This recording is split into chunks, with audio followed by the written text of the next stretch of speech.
Hello అండి, నేను మీ Lakshmi collections లక్ష్మిని. ఎలా ఉన్నారు అందరూ? బాగున్నారా? ఏంటో పొద్దున్నే పిండి చూపిస్తున్నాను అనుకుంటున్నారా?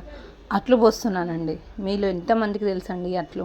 దీంట్లో బియ్యం పిండిలో కొంచెం జీలకర్ర ఉప్పు వేసుకొని బాగా కలుపుకొని, దీంతో మనం దోశ పిండి అయితేనేమో గరిటెతోటి పోస్తామండి. దీన్ని కప్పుతోటో గ్లాస్ తోటో ఇలా స్లోగా రౌండ్గా వేసేసుకోవాలి. కొంచెం ఆయిల్ వేసి మూత పెట్టేయాలండి. దోశలకైతే మనం ఏ మూతలు పెట్టాము, కానీ దీనికి కొద్దిసేపు లిడ్ పెట్టి ఆవిరితో ఉడికించాలి. దాని తర్వాత ఒక 5 మినిట్స్ తర్వాత 5 మినిట్స్ కూడా 2 మినిట్స్లో సరిపోతుంది. చూడండి ఎంత బాగా కాలుతుందో. ఇది 2 సైడ్స్ కాల్చుకోవాలండి. మనం దోశలు 1 సైడే కాలుస్తాము.